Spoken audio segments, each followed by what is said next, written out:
समुद्र मंथन हुआ तो समुद्र मंथन में भगवान ने 3 अवतार धारण किए। समुद्र मंथन किस युग में हुआ था? मैया बताएंगी। समुद्र मंथन किस युग में हुआ था? किस युग में? हाँ, ये मैया बताएंगी, मेरी माँ। हाँ, किस युग में हुआ था मेरी माँ? किस युग में? सतयुग। आप बताओ किस युग में हुआ था? मैया आप नहीं थे उस युग में क्या? नहीं महाराज, हम वहां नहीं थे, इसलिए हमें नहीं, आइडिया नहीं है। समुद्र मंथन हुआ था सतयुग में। किन किन लोगों ने मंथन किया था? देवताओं ने और दैत्यों ने। अच्छा, समुद्र मंथन जब हुआ तो मछानी किसकी बनाई गई? मंदराचल पर्वत। रस्सी किसकी बनाई गई? वासुकी नाग की रस्सी मंदराचल पर्वत की मछानी। और देवताओं ने और दैत्यों ने मंथन किया तो सबसे पहले क्या निकला? सबसे पहले जोर से जहर। क्या मतलब निकला? जब भी आप कोई भी शुभ कार्य करते हैं तो पहले जहर निकलता है। कथा शुरू होने के पहले ही कथा में पांडाल में पानी भर गया। शुभ कार्य करो, पहले जहर, पहले विघ्न। लेकिन एक बात है कि यदि शुरू में विष निकला है तो अंत में अमृत भी निकला है। डटे रहो। यदि जहर निकला है तो अमृत भी निकलेगा। ये तुम्हारे लिए मैसेज है कि जीवन में आप कोई भी काम करो, फैक्ट्री डालो, बिजनेस करो, तो पहले थोड़ा सा निराशा हाथ लगती है। क्या हाथ लगती है? अरे अब तो लगता धंधा नहीं चलेगा, बिजनेस नहीं चलेगा, फैक्ट्री नहीं चलेगी। ये जहर निकल रहा है, निकलने दो, पॉजिटिव रहो। शुरू में ये उतार चढ़ाव आते हैं, कुछ लोग घबरा कर छोड़ देते हैं, आखिरी में अमृत निकलने वाला था और आपने तो छोड़ दिया। हमारे देश में अक्सर लोग यही करते हैं, कुछ लोग कि काम करेंगे, उनको लगेगा यार इस काम में तो आप भक्ति करने लग जाओ तो भी आपको भक्ति करने वाले लोग भी, भक्ति करने वालों को भी दुनिया के लोग ताने मारते हैं, बड़ी मीरा बन रही है। तो ये सब जहर निकल रहा है। आप कोई भी शुभ कार्य करो, पहले क्या निकलेगा? जहर। लेकिन लगे रहो, अपने कर्म को ना छोड़ो, अपनी आस्था, अपनी श्रद्धा, भक्ति को ना छोड़ो, अपने कर्म को मत छोड़ो। यदि जहर शुरू में निकला है तो अंत में अमृत भी निकलेगा, लेकिन अंत तक लगे रहना पड़ेगा, हारना नहीं। हमारे शास्त्रों ने कभी हारना नहीं सिखाया। लगे रहो, मेहनत। देखो ना, कम लोग आए, अव्यवस्था थी, फिर भी हम अपना कार्य करते रहे। हमारे यजमान जी मेहनत करते रहे। आज मेरठ में इतिहास बनेगा सदा के लिए कि इस भीषण बारिश में भी पांडाल में पानी भरने के बावजूद भी पांडाल फुल था। पांडाल फुल, भक्तों से पानी बरस रहा है, भक्त गीले हो रहे हैं, फिर भी पांडाल खचाखच भक्तों से भरा। बोलो हाँ।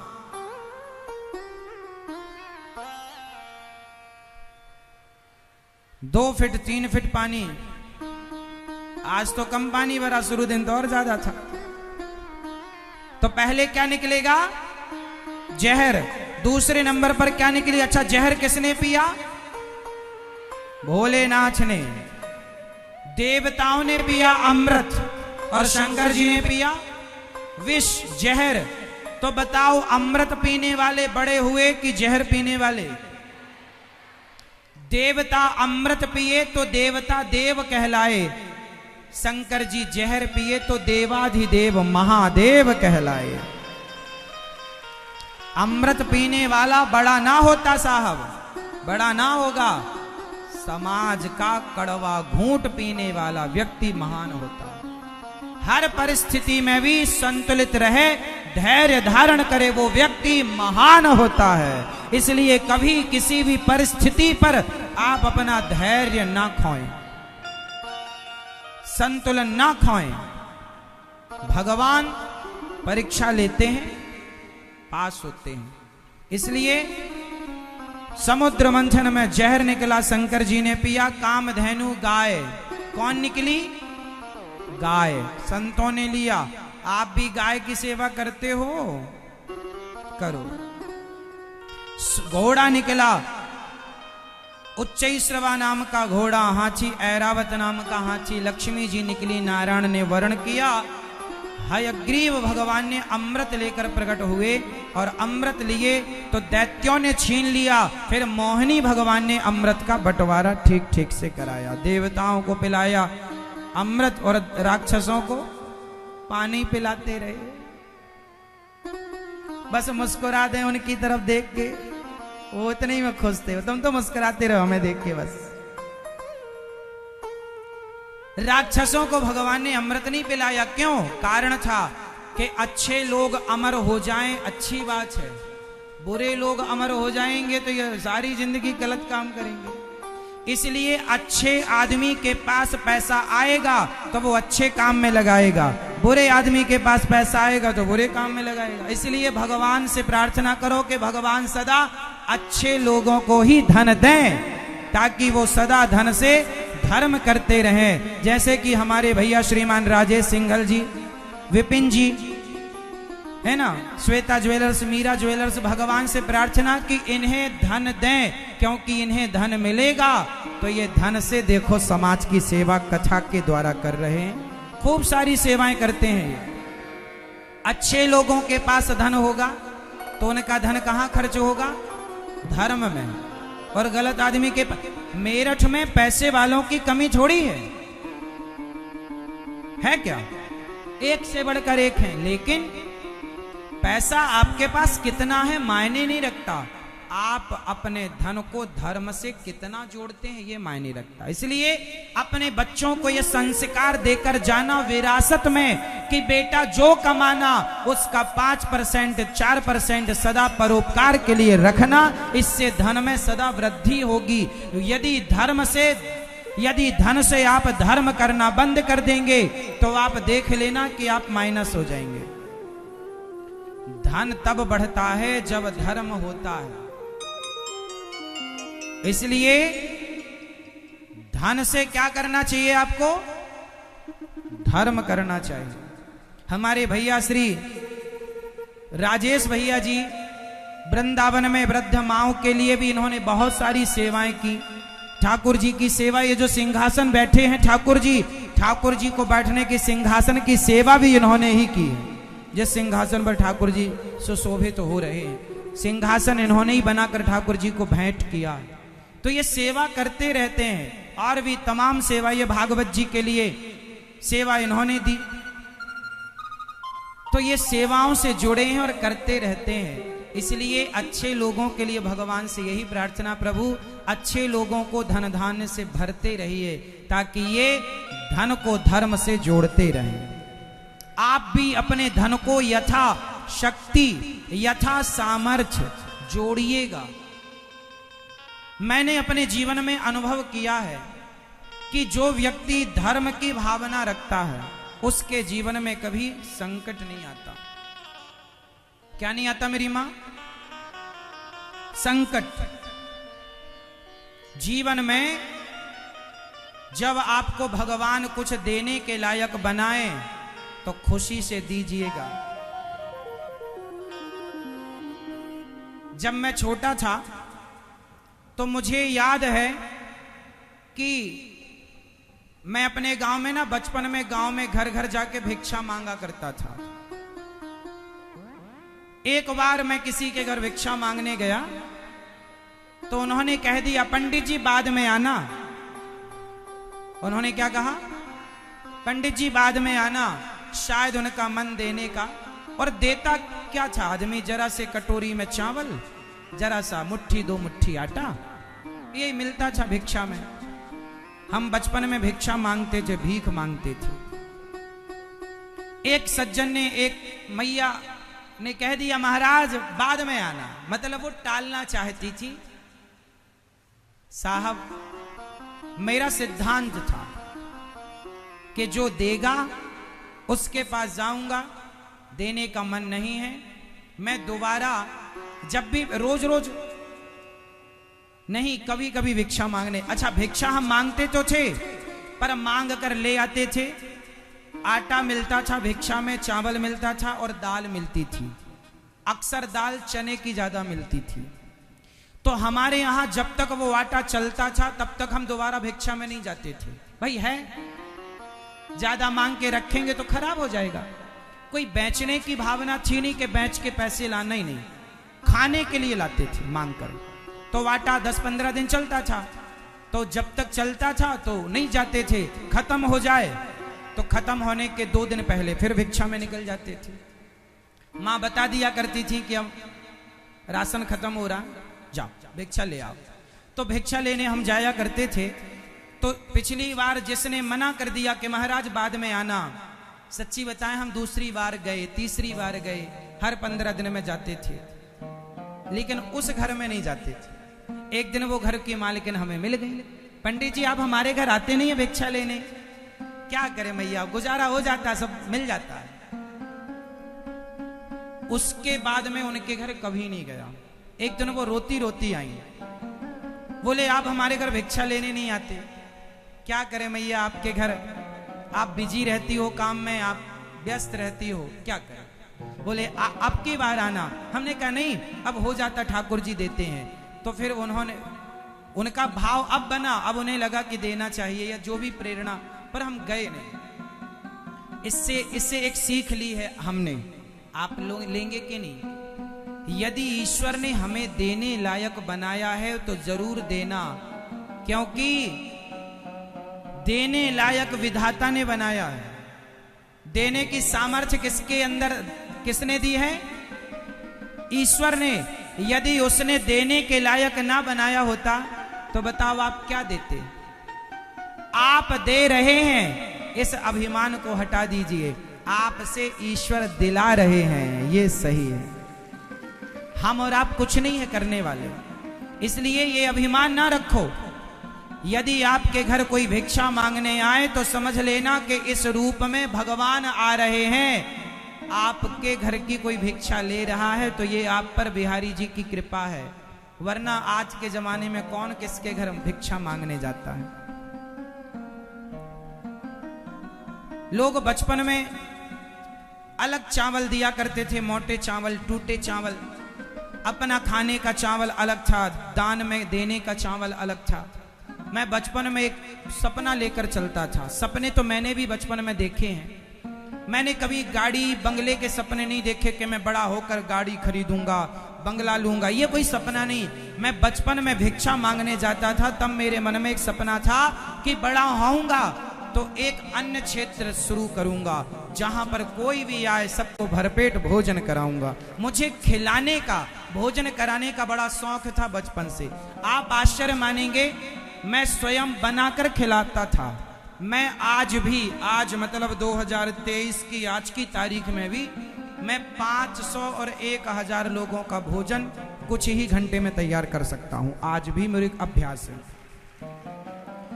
1 कुंटल मतलब 100 किलो आटा, 100 किलो आटा की रोटी मैं एक बैठक में बना लेता था। एक बार बैठता था तो 100 किलो आटे की रोटी बेल कर उठता था। रोटी, विद्यार्थी जीवन था ना, तो आश्रम में ड्यूटी लगती थी, सेवा, एक दिन सेवा करनी। तो भोजन, एक दिन भोजन वो विद्यार्थी बनाएगा, एक दिन भोजन ये विद्यार्थी बनाएगा। हेल्प में भी लोग रहते थे, लेकिन मेरी ड्यूटी जब आती थी तो जिनकी, जो वहां के हेल्प करने वाले थे वो छुट्टी पे चले जाते थे कि आज, मेरे स्कूल का नाम था अनिल, आज अनिल की ड्यूटी है तो आज कोई नहीं जाएगा, वो खुद करेगा। तो मेरी ड्यूटी जिस दिन आश्रम में भोजन बनाने की होती थी, मैं अपने हाथ से दाल, सब्जी, चावल और रोटी 4 चीजें बनाता था और 500 लोगों के लिए बनाता था। कभी 200 लोगों का, कभी 500 लोगों का, कभी 1000 लोगों का बनाता था। तो मैं कभी पीछे नहीं हटता था। सबको भोजन बनाओ, मैं भोजन बनाता था, सबको भोजन कराता था। भोजन कराने के बाद स्वयं भोजन करता था। जैसे घर में माँ सबको भोजन करा के खाती है ना, कई बार उसके लिए सब्जी भी नहीं बचती, कई बार माँ के लिए दाल भी नहीं बचती, क्योंकि सब परोस देती है। तो वो अचार रोटी, ऐसा कई बार मैंने देखा कि सब खिलाने के बाद दाल भी नहीं बची, सब्जी भी नहीं बची, तो भी खाए। हर परिस्थिति पर पॉजिटिव रहे और भगवान से यही प्रार्थना की कि प्रभु आज यदि आपकी इच्छा है कि मैं भीख मांगूं तो आपकी खुशी में मेरी खुशी, और जब आप देंगे तो सेवा करूंगा। इसलिए बिहारी जी ने सेवा करूंगा, सेवा दास अनिरुद्ध ने किया। इसलिए बिहारी जी ने आज गौरी गोपाल आश्रम में इतनी बड़ी सेवा है कि पूरे भारत देश की रसोइयों में 5वें नंबर की रसोई गौरी गोपाल जी की रसोई। एक भिखमंगे से, एक भिखारी से ठाकुर जी ने इतनी बड़ी सेवा कराई। ये भगवान की कृपा नहीं तो क्या है। इसलिए मेरी औकात क्या थी, मुझे कौन जानता था तेरी बंदगी से पहले। इसलिए भगवान सबको देख रहे हैं, सबकी सुन रहे हैं। नेकी के रास्ते पर चलना साहब, कोई जमाना आपके साथ खड़ा हो ना खड़ा हो, भगवान आपके साथ है। जगत पर विश्वास ना करना और जगत के भरोसे ना रहना, सदा जगन्नाथ के भरोसे रहना। इसलिए ये दास अनिरुद्ध सेवा हमें जो भी आज हम आपके मेरठ आए कथा सुनाने। जानते हैं क्यों? जब हम आश्रम से आते हैं ना तो हमारी माताएं बोलती हैं बेटा कब आओगे। तब मैं अपनी माँ से कहता हूँ माँ मैं केवल आप लोगों के लिए जा रहा हूँ, मेरा अपना कोई उद्देश्य नहीं है। 4 पैसे कमाऊंगा तो आप लोगों की सेवा कर पाऊंगा। इसलिए जैसे आप 4 पैसा कमाने के लिए जाते हैं शहर, 4 पैसा कमाने नौकरी करते हैं, मैं तो नौकरी नहीं करता, बिजनेस नहीं, व्यापार नहीं, केवल भिक्षा के बल पर आज वृंदावन में सेवाएं चल रही हैं। इसलिए इस भिक्षुक को आप भिक्षा देने लायक समझें तो जरूर दें, क्योंकि हम ऐसे भिक्षुक हैं कि बार बार हम आते भी नहीं हैं। हम ऐसे भिक्षुक हैं कि बार बार आते नहीं और बार बार कहते नहीं आपकी मर्जी हो दो, मर्जी ना हो मत दो, खुश रहो, आशीर्वाद दो कि सेवा करता रहो। देने वाले तो भगवान हैं, कभी वो हमें निमित्त बनाकर सेवा करते हैं, कभी वो आपको निमित्त बनाकर के सेवा कराते हैं। करना कराना भगवान को है, वो हमें और आपको। इसलिए आपसे कहूंगा कि वृंदावन में एक दिन की अन्न सेवा अपने बच्चों के नाम से आप भी बंटवाइएगा, अन्य क्षेत्र संतों को आप भी दीजिएगा। गौरी गोपाल जी की रसोई चलती है, हजारों 30,000 लोग रोज प्रसाद पाते हैं। अच्छा, आप में से कितने लोगों ने वृंदावन में जो सेवा गौरी गोपाल आश्रम में चलती, कितने लोगों ने अपनी आंखों से देखा है? जो देखे हैं वो हाथ उठाएं। देखो मेरठ में भी इतने लोग देखने वाले हैं। पूरे भारत देश के मैं कोने कोने जाता हूं, कोई ना कोई वृंदावन की सेवा देखने वाला भक्त मुझे मिल ही जाता है।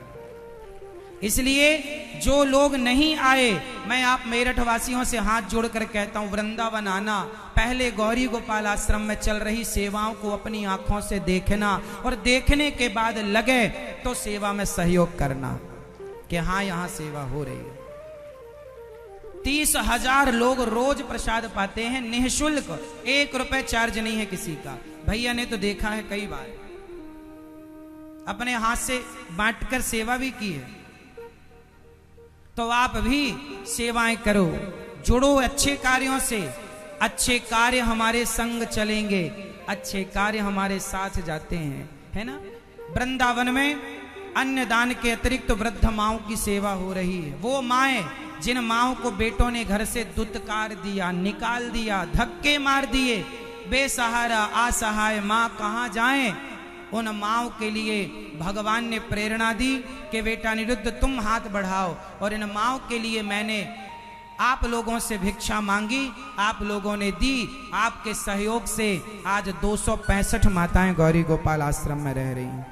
और माओं के रहने की, खाने की, दवाई की, कपड़ों की प्रॉपर व्यवस्था कभी आकर देखना। आपकी एक माँ है, हमारी 265 माताएं वर्तमान में हैं, और लाखों करोड़ों जो घर घर माएं सुन रही हैं वो अलग हैं। वो भी हैं। 1000 माओं के लिए अब 265 माएँ हैं, रोज कोई ना कोई माँ आती है, बेटा हमें भी रख लो, हमारे बेटे ने निकाल दिया, बहू ने मारा, बेटी ने निकाल दिया, सबकी अपनी अपनी समस्याएं हैं। उन माओं का दुख इतना होता है, हम बेटों को फोन लगाते हैं, जो माँ आती है ना ऐसे नहीं रख लेते डायरेक्ट, पहले उनके बेटों से बात करते हैं कि बेटा तुमने अपनी माँ को क्यों निकाला, पहले समझाते हैं कि बेटा माँ भगवान होती है, सेवा करो। कुछ बेटे तो समझदार होते हैं, गलती स्वीकार कर लेते, अच्छा महाराज जी गलती हो गई, हम माँ की सेवा की, समझाता हूं मैं उनको, तो ले जाते हैं, कुछ बेटे तो ले जाते हैं, पर कुछ कहते हैं नहीं हमारी माँ तो मर गई हमारे लिए, हमारी माँ का अब तो मुंह ना दिखाना अपना। जब ऐसी उल्टी सीधी बातें बेटे करते हैं कि माँ का मुंह नहीं देखूंगा, वापस मत आना, तब फिर उन माओ को मजबूरन, जब बच्चे नहीं रखते, सेवा नहीं करते, तब दास अनिरुद्ध श्रद्धा से उन माओ के रखकर माओ की सेवा करता। क्या करें, अब कहाँ जाए, उन्हें निकालें तो वो जाएंगी कहाँ, ठुकराई सताई तो आई है।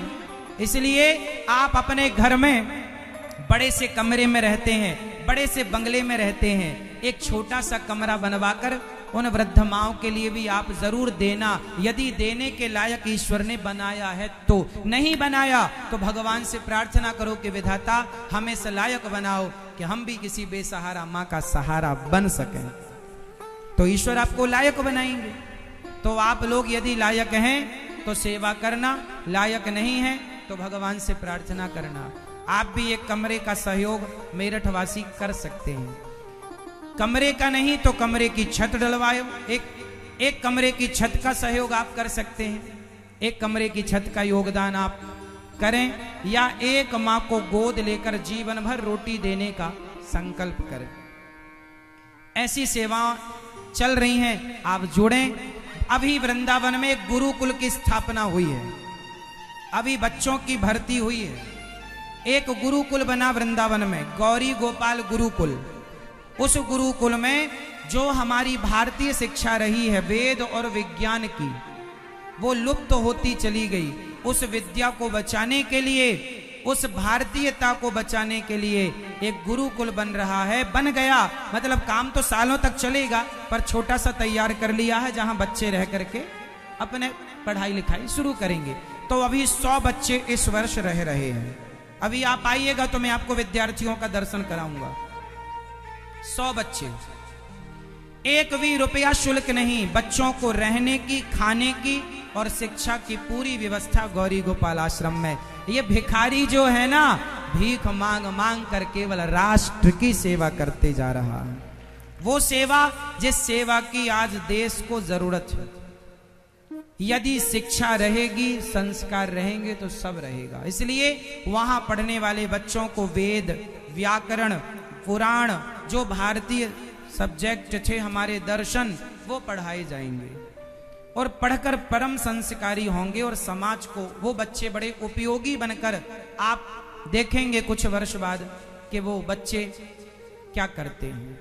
तो आप लोग आइएगा और इस गुरुकुल के लिए आप अपना योगदान जरूर दीजिएगा। बन रहा है गुरुकुल, कुछ तैयार कर लिया छोटा सा हिस्सा, कुछ काम चल रहा है, तो आप भी गुरुकुल के निर्माण में एक ईंट ही सही शिक्षा के नाम पर जरूर दीजिएगा, क्योंकि शिक्षा हो रही है।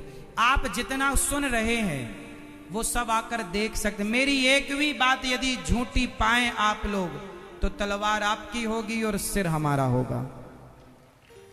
यदि मेरी एक भी बात झूठी पाए तो आकर देखिए, पहले देखो। ये दास अनिरुद्ध झूठ नहीं कहता, जो करता हूं वही कहता हूं। पहले आकर गौरी गोपाल आश्रम में देखिए, फिर विश्वास कीजिए, और विश्वास है तो सहयोग कीजिए। आपके सहयोग की जरूरत है आश्रम को। गौशाला है, गायों की सेवा, आप भी गौदान, गायों को चारा भूसा चोकर खली, गौ सेवा। आप लोग मेरठवासी तो घर में गाय रख नहीं सकते, तो आप अपने अपने नाम से एक गाय गौरी गोपाल गौशाला में रखो, और आप जब भी आया करो अपनी गाय के लिए चारा लेकर आया करो, गुड़ लेकर आया करो, खली लेकर आया करो। भाई मेरठ में गुड़ तो मिलता है, खली तो मिलती होगी, तो आओ तो 1 किलो खली डाल के ले आओ, 4 किलो खली डाल